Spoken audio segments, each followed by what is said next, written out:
all coming. Please join us in the Pledge of Allegiance. Gentlemen, remove your hats. I pledge allegiance to the flag of the United States of America and to the republic for which it stands, one nation, under God, indivisible, with liberty and justice for all. Okay. Welcome everybody to the December 11th board meeting.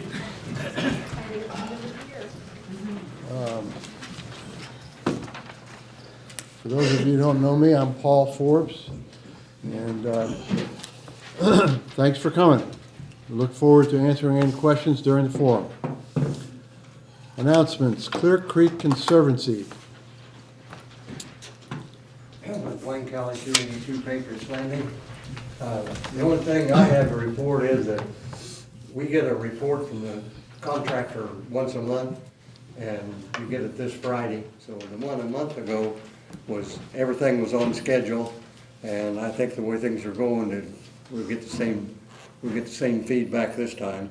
Our next meeting is December the 21st at 10 a.m. at the small conference room at the Conservancy. What's the completion date if you stay on course? The completion date, if we stay on course, all the equipment will be in and installed about the end of March, but then the equipment rod won't be turned on for use till October, because they have to run through a bunch of tests on it, make sure everything's working right. And they've got different parts of it scheduled through March, April, May, and June to turn different parts of it on and test everything out, make sure it works. If everything is like it's supposed to be, the whole thing would be in operation in October. All right. Floyd Township Fire Department. Jeff? Jeff Brooks, Floyd Township Fire Department. We had 25 runs for the month of November. And on that's 25 dispatch runs. We had 8 non-dispatch runs, and I get people ask what those are. Smoke detectors, checking smoke detectors, putting batteries in smoke detectors, changing light bulbs real high in the ceiling with our tall ladders, a couple of lockouts, those kind of things. So they just call the fire department, rings my number, and we go help out. On the 23rd of December, Santa Claus, we had a little chat with him the other night after he got done here to come back out on the 23rd, and he will be riding on the engine the 23rd. I think the Grinch is going to try to steal some of his thunder. But we will start, we'll leave the station at 5:30, and we'll be going clockwise around the lake. All right. Will that be in the website, on our website? I guess we can put it on there? It is. It is? There. Okay. All right. Neighborhood Watch, no report. HLCS, Rick Miller. Nothing new, just Merry Christmas from the HLCS staff. Thank you, Rick. Donna McGinley, Hellneck. Yeah, I just wanted to update you on the pictures with Santa Claus, which we had on Saturday, and it was highly successful. It was so much fun. We didn't have a break all day. We had, I think, over 100 kids that did the craft, participating in making of the craft downstairs. The garden club assembled that, and they had almost all their members there working with the kids. And they made the cutest little pine cones with peanut butter all around it, and then they rolled those in seeds so they could hang them on a tree outside. And the kids were just absolutely thrilled with it. And we had over 100 kids participate in making the craft. And we had about 20 or 30 more that didn't stay for the craft, especially the little ones. So I figure we had all in all between about 120, 140 kids show up for the event. And thanks to the neighborhood and everybody who participated. It was so much fun. I can't even tell you. I had peanut butter all over me because the kids would come and give me hugs when they were leaving. And my dog had a great time licking it all off. So it all worked out. I was just thrilled. Just want to let you know that the next activity for Hellnet is going to be on March 23rd, and that's going to be the Easter egg hunt. Believe it or not, Easter is March 31st this year. So the Easter egg hunt is going to be on March 23rd. And then we do have the next Wine Fest scheduled. Want to let you know, it's going to be April 27th, hopefully in the new activity center, so we're hoping for that. And then we've got the rest of the calendar already worked out for next year, and we'll be publishing that real soon in the highlights. And thank you for the community support on all these events. It's just been amazing. Thanks, Don. POA security, Ken? Traffic stops 12, warrant service 4, 911 hang-ups 2, trespassing 1, arrest 1, administrative calls 3, medical assist 2, alarms 5, disturbance 2, lockout 6, child custody issue 1, paper service 1, and 1 civil issue for a total of 41 calls. Thanks, Ken. No report from the Garden Club. Presentation of agenda, anybody? I have, the only thing that is somewhat different is under new business, I will be just giving a brief description of, I think, why everybody's here tonight. I will be giving a brief description of that so that maybe I will answer some of the questions before we get into the open forum. And that's the only thing I have different. And that will be under new business. Will we accept? C. Uh-huh. What's that? Yeah, so can I take a motion to? Move to accept. Okay. Second. All those in favor? Aye. Thank you. Gotta keep me on my toes here, huh?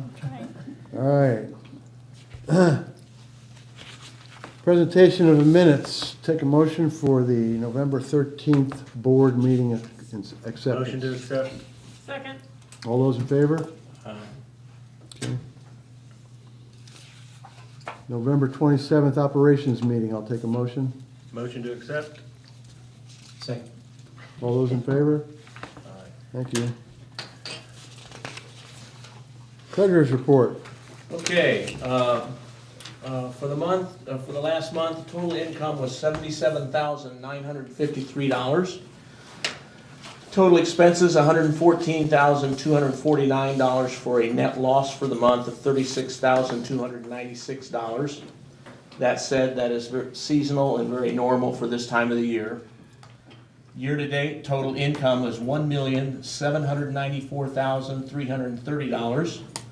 Total expenses, $1,665,892, for net income year-to-date of $128,438. And in terms of cash on hand, we have in checking $448,878. We have in CD and money market $212,913. So we have total cash available at this time of $616,791.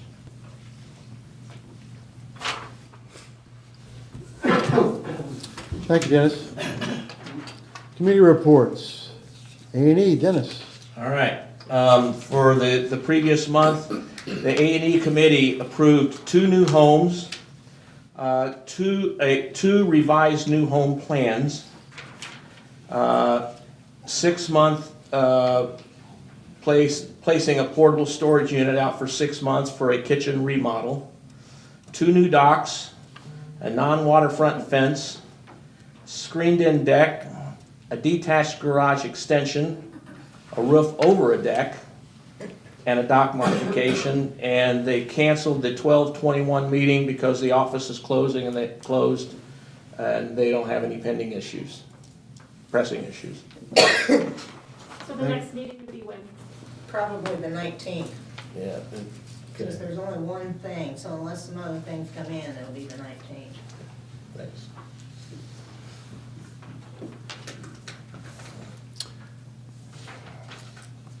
Campground, no report. Cleanup, no report.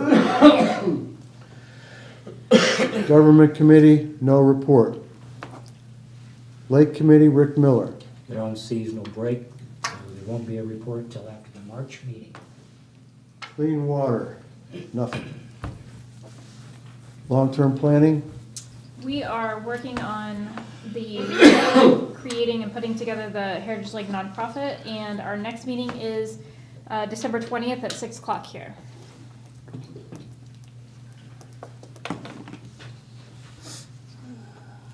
Siltation, we have anything, Dwayne? We don't have a meeting till March. Okay, thank you. It's winter. It's winter time. Okay, election committee, Rick Miller is covering for Jim Muhlenbein. Jim asked me to make an announcement for election committee. Just a reminder to everyone that January 6th, here in this room, 10 o'clock, there will be a Meet the Candidates. We have 4 candidates that are running for one of 3 available positions. So if you'd like to meet them and hear what they have to say about our community, be there. Thank you. Manager's report, Ken? It's a little ways out, but February 10th from 5 to 7 is the Neighborhood Watch Chili Cook-Off. They are looking for entries and a couple volunteers to help serve. Contact April Land if you think you have the award-winning chili recipe. I would like to thank Ron Gutt at 262 Mill Springs for volunteering his time and managing the Leaf Gate on Wednesdays during the opening time of December 3rd, which was the last day of the gate being open. If further leaf drop-off is needed, please call the office and set a time to meet. The Activity Center remodel is in full swing. We budgeted $70,000 towards the upstairs and the downstairs restroom. We have spent to date $24,000 on flooring, replacing 4 patio doors with new windows, along with replacing a patio door, including the replacement of the front entry door. Our next remaining phase will be replacing the inside lighting throughout with a different inside paint color. We have experienced some unlevel subfloor that will need to be repaired. Included in the budget remodel was a few things that for the unknown. When removing a patio door, we discovered some structure rot that has been repaired. The third phase will be adding a kitchen upstairs, then following up with the new flooring. The final phase will be moving downstairs to remodel the restrooms. When completed, I believe this community will be excited to have this building available to rent for your party needs. The emergency generator has been installed and wired to this office and is working. The company is planning on being out this week to finish up the wiring from the activity center to the generator. At that time, both of these buildings will be available for emergency shelter purposes. Due to Christmas falling on the last month of December, which is a scheduled operation meeting, and the board of directors have canceled this meeting and will resume on January 8th during the board meeting. And as of today, I usually always give the Psalms number. As of today, we have not received lease numbers for the restaurant. And lastly, I'd like to wish everyone a Merry Christmas with you and your family, and along with having a safe and Happy New Year. Thank you. Thank you, Ken.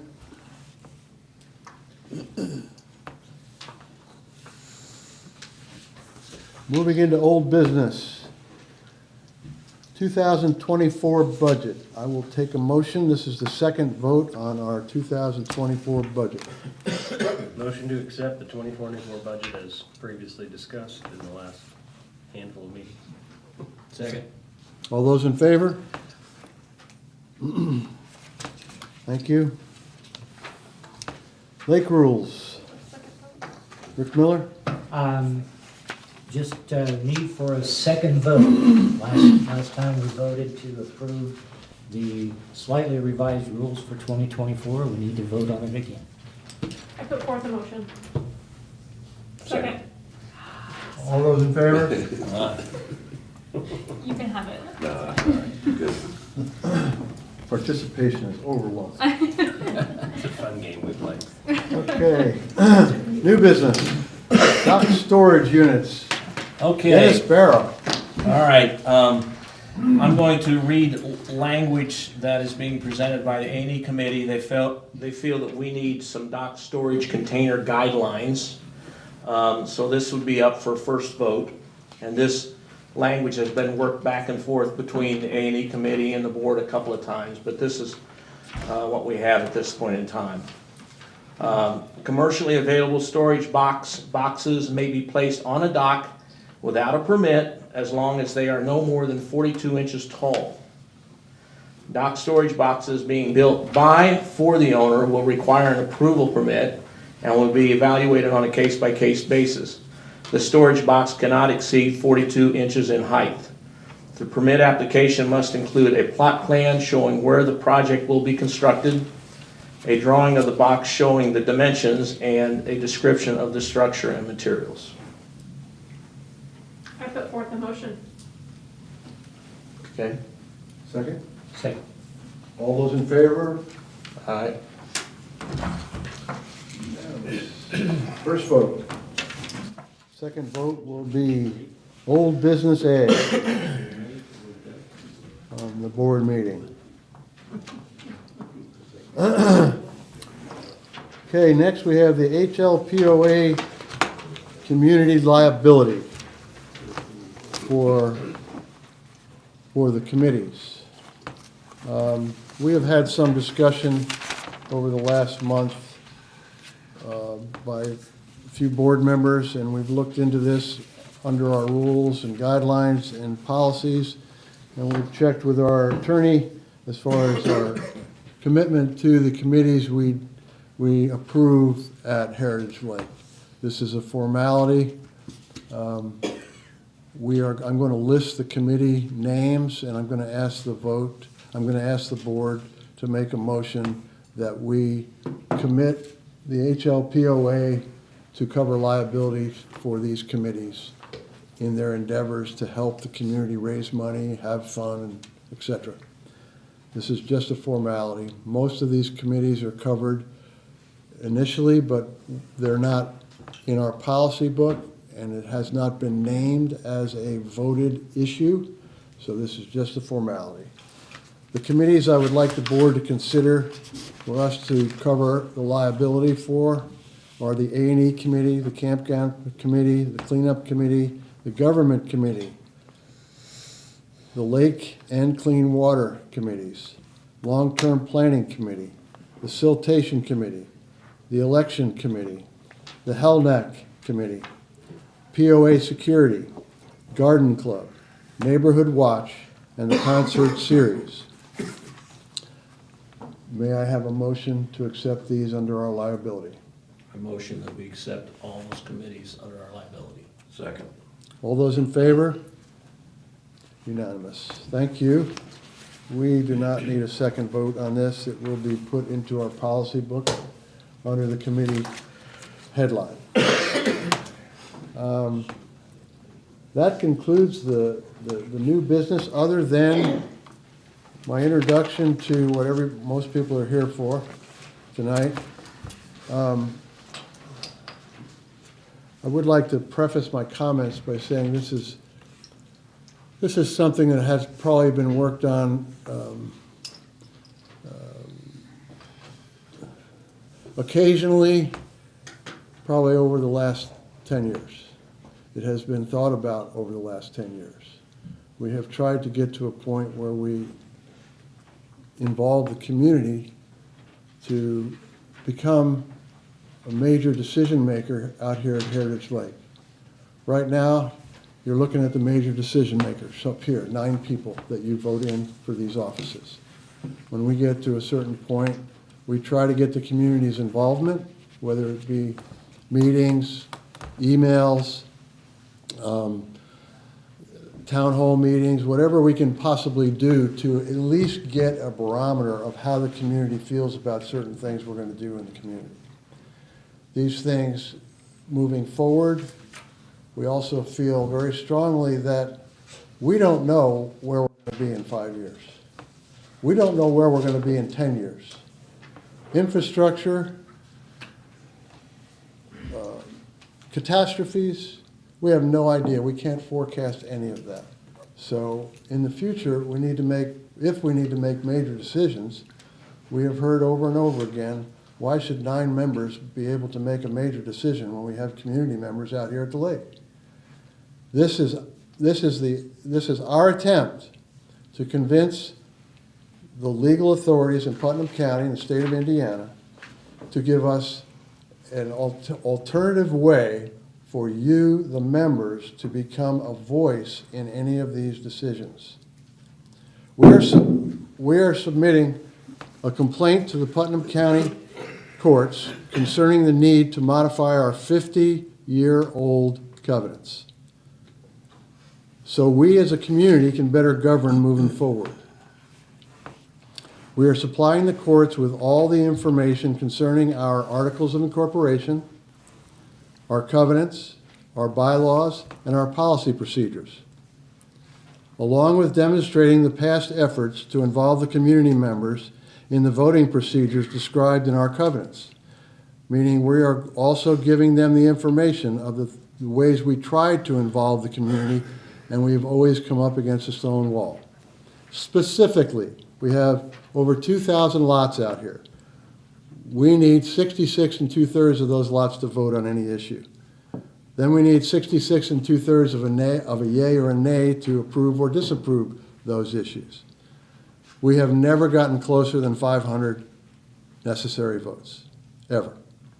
And if those of you who have ever been involved in this and seen what we do, we give money out to get people to vote. We meet them at the marina when they're getting off their boat getting gas. We have meetings at the clubhouse. We have contests. We try our best. Keep in mind, what's the voting percentages in the counties? What's the voting percentages in the state? What's the voting percentages in the federal government? Our covenant is asking us to have 66 2/3 of the lot owners to vote out here to get anything done. That speaks for itself. It's impossible. Everyone will receive a copy of the complaint and a petition for modification when you receive your assessments in January. I will give you now some of the facts. If you don't hear it among these facts, it isn't true. Okay? I guarantee it.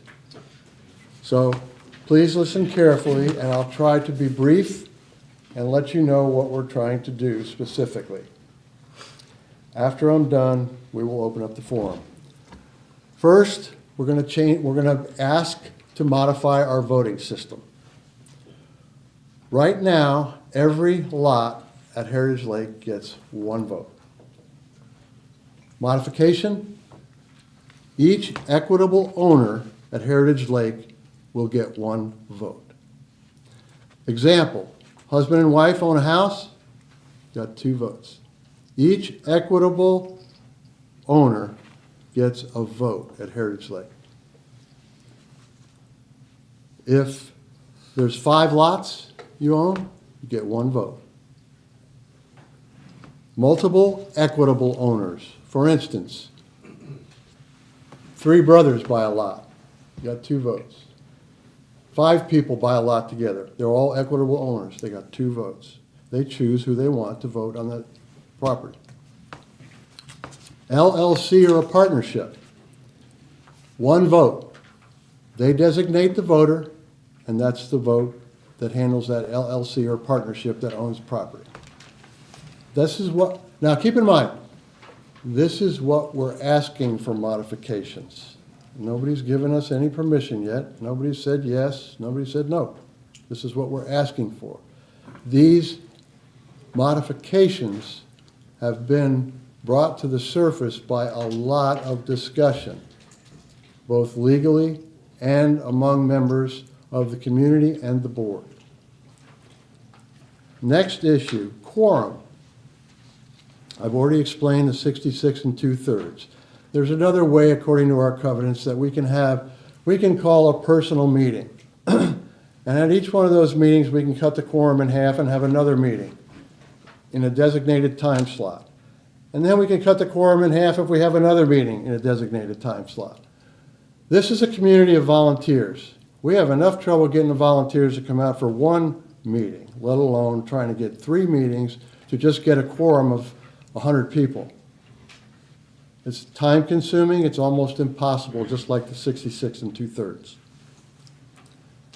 Our modifications that we're asking for.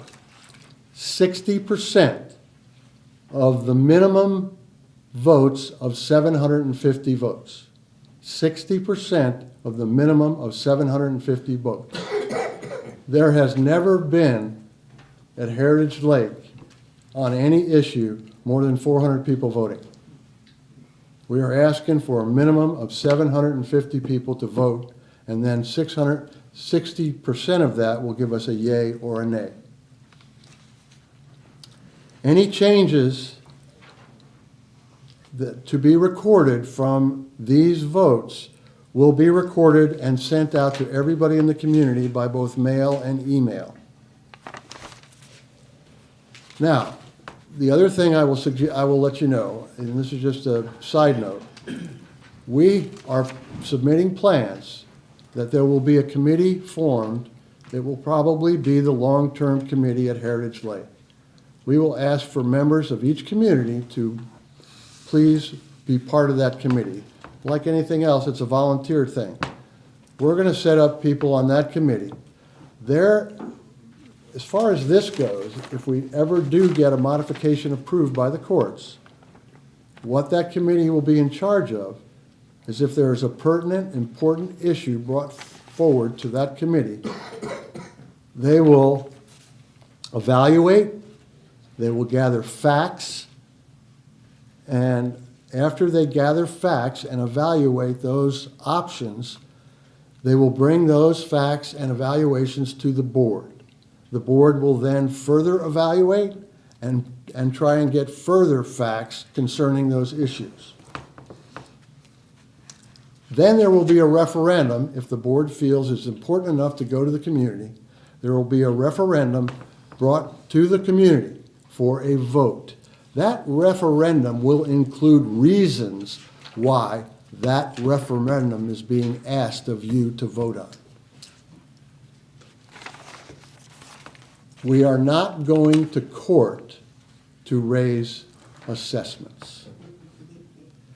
If assessments are ever going to be raised at Heritage Lake, you are going to raise the assessments. That issue will be a voted on situation, just like a pathway around Heritage Lake for walkers and bicycles. But everything that's going to be sent to a referendum issue is going to have two qualified committees, one being a committee, one being the board, to analyze those situations before we make fools out of ourselves to bring them to you as a referendum. It's not going to be a situation where you can come to the board during a board meeting and say, hey, I want this. I want you to vote on it. It's not going to work that way. It's going to a committee, just like the A&E committee, just like the Lake Committee. That's the way the structure is out here for governing, and we like that structure. What we don't like is the fact that the community is not involved in any of these decisions. The last thing I'll say before I open up to the forum, we all live here. We all pay assessments. I'm talking about the board. Most of these board members work. They're volunteers on the board.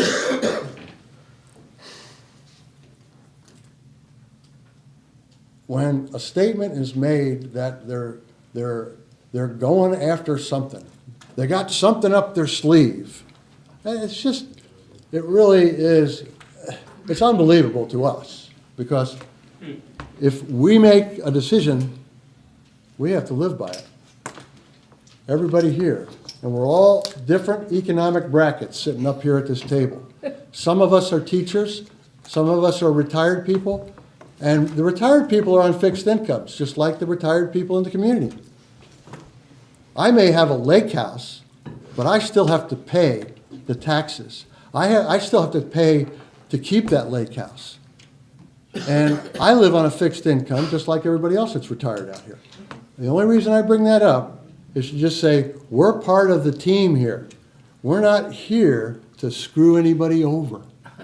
And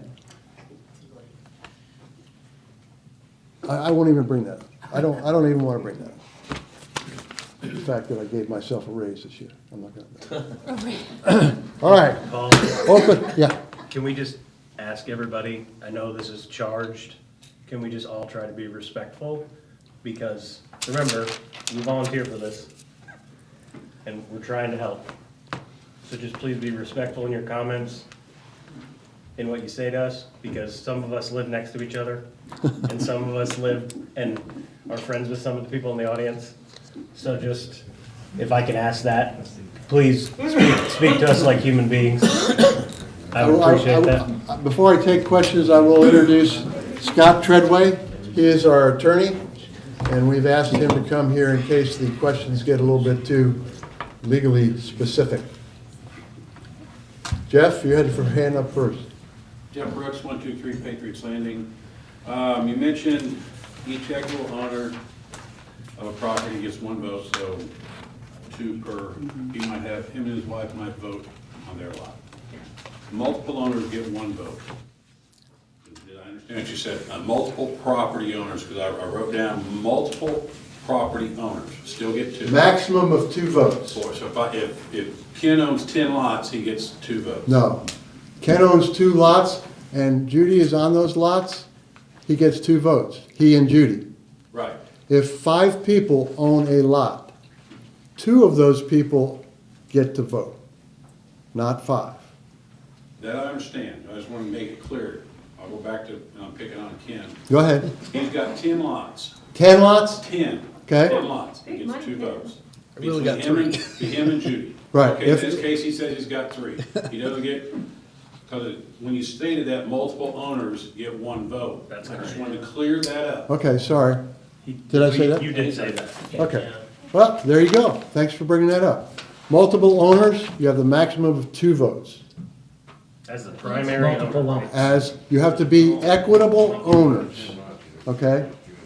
So, does that make, I'm saying that right? I think so. Okay. So then that means he would get 3 and Judy would get 3? No, No. he and Judy get to vote each one time. Just like a county It's by election. person. Okay. Doesn't matter how big your land is, doesn't matter how much land you have. In the Putnam County election, you get how many per person? Okay. 1. And we're just saying, we were just trying to cover all the bases, so people didn't put 5 names on lots, Well, that's or things why I like asked. that. Yeah. Just to try to do it to sway things or do anything Right.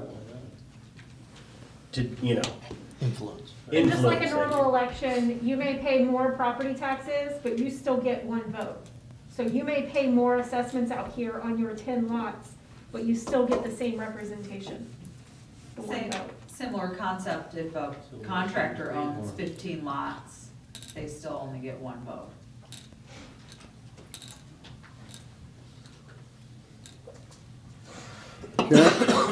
My question is sorry, Sharon Peoples, Mill Springs 175.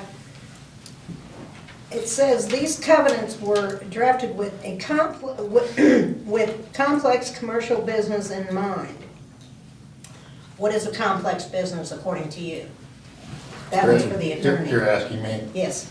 The covenants were drafted back in the 1970s, I understand that. 50 years old, and from my knowledge of Heritage Lake, and I've talked to an awful lot of folks, back in 1970, Heritage Lake didn't look anything like it looks today. It didn't look like this 10 years ago. It has many more structures, and frankly, when you look at it, typically restrictive covenants are drafted for subdivisions.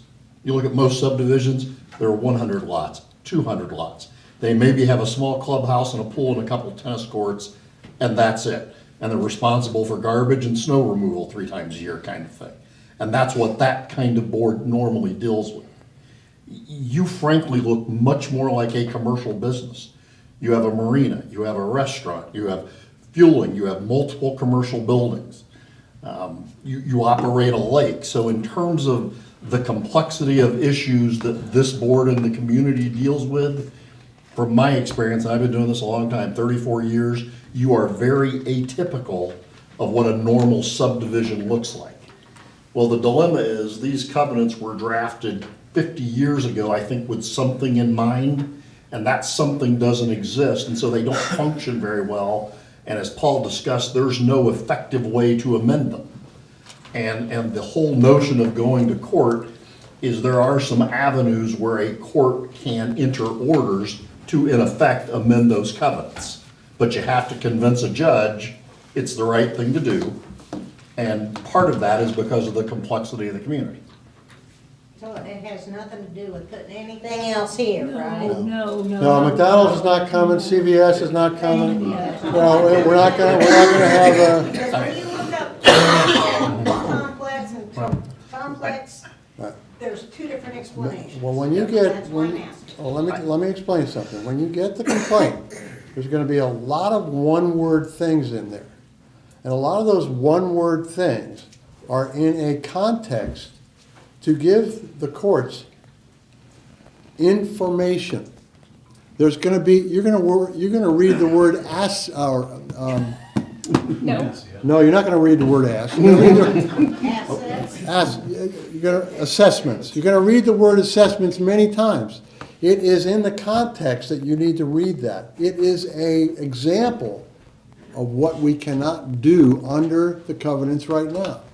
We cannot allow you to have that third building on your property. What's the word for that? Shed. No, it's not true. I don't want to get into that anyway, but the point is that you're gonna read things in that explanation or the complaint. Take the word and read the whole context. We're not after just one thing. We're after a new voting system, a fair voting system. We started out as a lot owners association. We have become a homeowners association. and why not change the name, and that way these people that own lots that never vote don't get to vote anyway. It's only the people that own homes. Well, it'll make more sense that, we're here. You'd have to go clear back to the Articles of We've Incorporation. kicked Okay. We've kicked the can around about changing that part of it a lot, just because of it being property versus lot versus homeowner versus But whatever. if you look up POA, it comes up HOA. Well, that's something that the community can bring to a vote, and if the majority It was of a the curiosity community. question. I mean, I Yeah, think that's personally absolutely. that would help a lot in the voting system. And your comment's well taken. In most subdivisions, within 3 years, there's no vacant lots. All the lots have been sold and homes have been built. You're 50 years down the road, and I still think there's 1,000 roughly lots with nothing on them. I mean, that's very atypical of the subdivision in the state of Indiana. Yeah. Probably unheard of, in fact. Gentleman in the back? Josh Bottorff, 28 Patriots Landing. I was just curious, are we gonna get some sort of, like a docket number or a case number as we, so we can watch it go through the courts? You will. When it's filed, all of the filing now in Indiana is done electronically. There is an electronic system called My Case, My Case Indiana. So once you have a cause number, you literally can get into My Case on your computer, type in that cause number, and literally everything that is filed, any orders that are entered, any hearing dates, will just be in a running list that we call the CCS, and you'll be able to watch it happen real time. They're almost instantaneous in terms of the entries. I literally get them in the middle of the night when they're entered the prior day, unfortunately. So you're welcome. Tom, I believe you were next. Yeah, Tom Novak, 25 Mill Springs. Just to clarify for my own mind, I believe you said that there will be 60% yays needed of 750. Correct. So if there are 60% happens to be around 450 yays. So if there are 450 yays, that issue still needs to be reviewed by the long-range plan. I think it would be reviewed by the long-range plan before it comes to the board, and then that would be put out to the community once it's been figured out. So the long-range planning committee is to determine, is this something that we want to do as a community? Take that to the board after it's been researched, it's been all the kinks worked out. They do the same thing if they have questions or whatever, then it goes to the community. So it wouldn't go back to the long-term planning. Before it get presented to the community, that deconflict process would happen. We would deconflict with the bylaws, and we would do all the research. So even though 400 people, 450 people, and hypothetically say that they want to build a new structure, 400 people say they want to do this, a pathway, and the pathway, those 450 people believe is needed, it would not get done until the board approves it and the long-range plan approves it? No, The no, no, vote's no, the no. We're last talking, thing. you've got it backwards, Tom. Right. We'd vet everything first. Like, you're gonna go through and you're gonna bring examples and facts and features and talk about it and get it all framed up all nice and pretty. And then you're gonna send it out to the community and they're gonna say, all right, guys, we have this, here's all the documentation, here's all the facts. Now you've voted on it, okay, now we have phones ringing, allowing. And then we've got 450 people that say yes to it, then it would be, And it's law. It then should it's be. good to go. Now, it doesn't mean that A&E doesn't need to jump in there and look at things, or that it doesn't need to go to the lake committee or So the issue would whatever. not but- be brought for a vote until it's reviewed and approved by the long-range plan and the board that it is truly an issue. Correct. Yes. Yeah, the board's gonna have to act before it's even placed before the community for a vote. I mean, for example, you'd have to already have figured out how you're gonna fund that project. That would be part of, what would be voted on, is how's this gonna be funded? I imagine, the long-term planning committee is going to get very, very busy, kind of like the A&E committee is now, okay? Because if you get, 500 people with a good idea, bringing them in to the board, that's just unmanageable, okay? So if the long-term planning committee can listen to ideas and perhaps help people bake those ideas into something that's got a project plan, maybe a budget, maybe even manpower estimates, that they can come out of the committee as a baked activity for the board to consider and add their evaluation. Then it goes out for a vote, and not before. So the long-term planning is going to be an important filter to get ideas baked before they come to this board. I'd like to interject also. The Long-Term Planning Committee has a mission statement right now. If this gets to the courts and they let us change our voting system, that mission statement is going to grow immensely. We're going to put together mission statements for that particular committee, and we're trying to use the forethought for the future. Reasons why you would accept an idea for the committee, reasons why you would accept an idea to send to the board. So the specific mission statement of that committee is going to be probably one of the most intricate mission statements we'll have at Heritage Lake. And we'll try and come up with that language. Thank you. Okay. Yes, ma'am? Stephanie Moore, Jefferson Valley, 313. I think what the concern is that it will go both ways. Like, the committee will take ideas from the community that goes to the board, and then if the board has something, then go out to the community to make sure that, like, if the whole community wants something, then they can take it to the board and that change will be made. And then if the board has a concern for the community, it comes both ways. That way, if they're making a new committee, that's like the volunteers and stuff that you were talking about. Basically, every committee at Heritage Lake is made up of volunteers. When a committee, for instance, the Lake Committee is concerned with the lake, any major issues on the lake are structured by that Lake Committee, discussed by that Lake Committee, and in order for that to become a bylaw or a rule, it has to come to the board, and then the board approves it.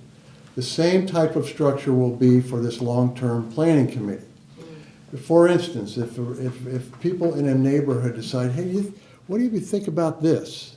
And you got people that have, thought about it for years and think it's gonna be an asset for the entire Heritage Lake community, and they decide, okay, let's let somebody go to the committee and approach them for this idea. When that idea comes to the long-term planning committee, they listen, and then they'll either ask that person to come with some more facts and figures to substantiate their idea, and then the long-term planning committee will again further that research, get more into costs, how long it's gonna take, how many people is it gonna affect, all the different questions and answers that we answer to try and govern a community. And then once they do that, they bring it to the board. If we have more questions before the referendum is sent out to the community to vote on, we ask those questions. We might have to go back to the committee like we do when we go back to the A&E committee. They bring us the standard of what they want. We talk about it, and then we say, no, what we gotta do here is we gotta tweak this over here, tweak that over there. We send it back to them. Then they talk about it some more and bring the tweaks back. So that's how it works. Yes? Diane Talbert, 309 Gettysburg.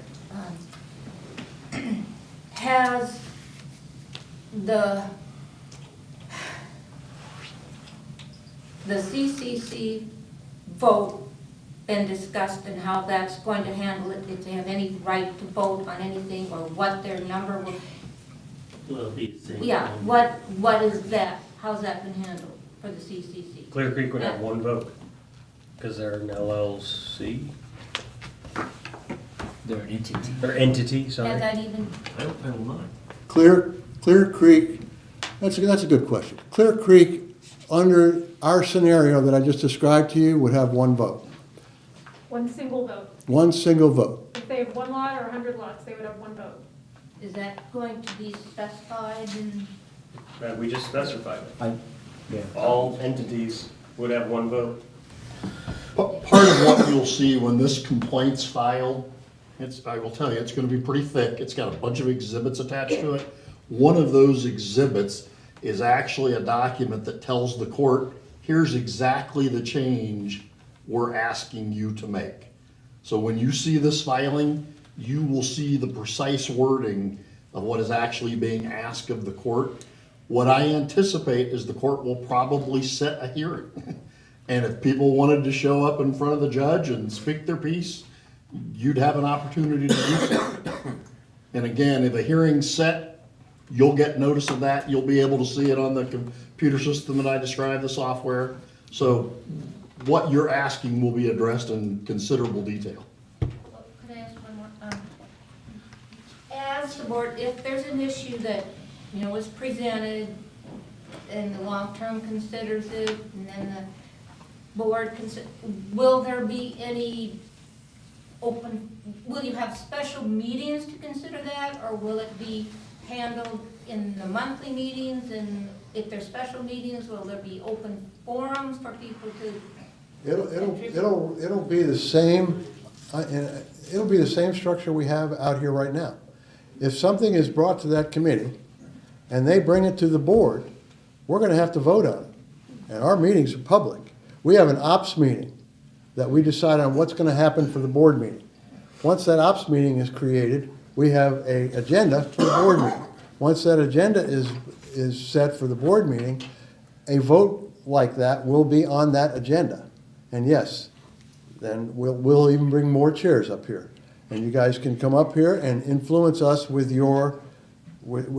anything that's going to be voted on through a referendum, anything that's going to be sent out to the people, as a referendum, is going to have to be voted on twice. Just like a bylaw or anything else. And the reason for the 2 votes on those situations is so that you have 2 months to maybe pick one ear out of the sand so you can hear what's going on and know that the next meeting you need to get here and tell us how you feel about it. That's the reason why we have 2 votes for important issues for the board. Okay? So you don't anticipate any special meetings No. or special No. issues? No. Okay. Jeff? I just want want to expand on what Tom had to say. When he said the 450 votes. From what I wrote down, and from what I understand, you can have 597 yes votes, but if you've only got 680 votes, it's not, you don't have your quorum, so it doesn't count, correct? Correct? Okay. And then I want to completely understand the 60-50-50 thing, because I know that's been my bone with this whole thing forever. It's a one and done vote, correct? Yes. Okay. Yes? Rich Moss, Jefferson Valley 259. You guys must have been looking at my notes, you answered almost all my questions. The only thing I'm gonna, you put on here that decisions have been delayed because of the voting. What has been delayed? I mean, what has been brought up that couldn't be done because of the voting? This is prior amendments, this important decisions have been delayed or not made. I mean, what's been delayed? Changing the voting system is the number one thing. Changing the voting system. We went to the community to change the voting system. That was the biggest thing on our agenda. Two different times we went to the community. One had several items on there. They wanted to bring the communities together as one whole. They wanted to change the voting system. But the biggest thing has always been changing the voting. We have never been able to vote anything out here. So there's nothing like. No. I understand now, okay. No. Now, what I'm asking about here is, so everybody knows, so say somebody comes with the idea, we got a lot more people living out here, a lot more people moving out. So someone comes with the idea, hey, you know what, we need a bigger pool.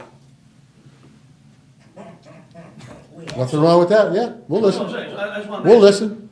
All right, Sure. now, do they have to come up with the figures, what's gonna cost, or is the committee that you're gonna put together gonna handle? Well, you would bring it to the long-term planning committee, and then there, what I see is that there would be a group of people that would tackle that issue. So it would involve like all of the structure of what needs to be done, but also the cost and all, like, we would all work together to try to figure that out. So it wouldn't just be one person that needs to figure out everything and then bring it to the long-term planning committee. They can come up with the ideas and research it as much as possible, but then there would be a subcommittee or a group of people within that committee that would tackle that together to try to work on the logistics of what needs to be done before it's brought to the board. Because we're not gonna bring like anything to the board that's just, hey, we'd like all the houses to be painted pink, and I think that'd be a great idea. And then not have the information behind that on why that needs to be voted for. I mean, I would like to think anybody that's presenting something to this committee is passionate about it enough that they're gonna put some work into it, and they can't just chuck it over the wall to the Yeah. committee and say, hey, go do all the work on this. You know, whoever brings it forward is gonna need to be willing to put some skin in the game. If I went to, That's a committee of your neighbors. Yeah. or it might be a committee of the people that go to the pool. Maybe you're at the pool with 20 other people and the same discussion comes up every week. It's too crowded. We can't get snacks because there's too many people here. The pool's not big enough for the 50 people we have here every day of every year. Then you start tallying. I'd go to the pool manager and say, how many people were here yesterday? How many people were here on Tuesdays, Wednesdays, Thursdays, Fridays? I would do all that work before I ever brought it to the committee. I would prove to that committee that what the bigger pool is needed for Heritage Lake. And then, like you said, also, like everybody said up here, is we don't know how much beer we're gonna get 5, 10 years down the road. That's correct. That's correct. So. They only have so many more lots left. Okay, that's what I was asking about that. All right. Thank you. Anybody else? Yes, sir. Curtis Calvert, 309 Gettysburg. I don't understand why we would even want to change our covenants. They seem to function quite well most of the time, and they do protect us lot owners from excessive abuse by the board. After all, they have had to get our approval to change covenants, and that's what they failed to do the last 2 times. And the reason they failed, I don't think it was for apathy. I think it was because the covenant changes they wanted were bad. And some of these things they're going to propose now, they're not good for us because they take away the rights we have. Right now, if you want to change the covenants legally, without going to some judge to do it, they have to get the approval of 2/3 of us lot owners. If you own 3 lots, you got 3 votes. If you have 1 lot, you get 1 vote. If you have 100 lots, you get 100 votes. That's the system, but most people don't have that many lots. The only ones that has that many lots is the Conservancy, which maybe has 200 of them. But here's the problem. If you take away that right, they wanted to take away that right so that you would have to vote every time somebody wanted to change something in the covenants. If you do that, then you're forced to vote every time they come up with something. And that the changes they had the last time, 2 times, were pretty bad, because they took away your basic right not to have to vote. So if some person decides they want to change our covenants, and they get the board to agree to it, which is what they've done now, persons, then they will go ahead and if the covenants have been changed the way they want to, we would have had to vote, or they would just change them. As it is, if you don't approve of it, the way our covenants are written is they have to acquire our approval to change them. We don't have to vote at all, but they want to take that privilege away. Plus, the last 2 times they want to change it, they also wanted to put in provisions for individuals that were good standing. Problem was, under good standing, you could get aged out for almost anything. All the rules, the regulations, the whole pile of them.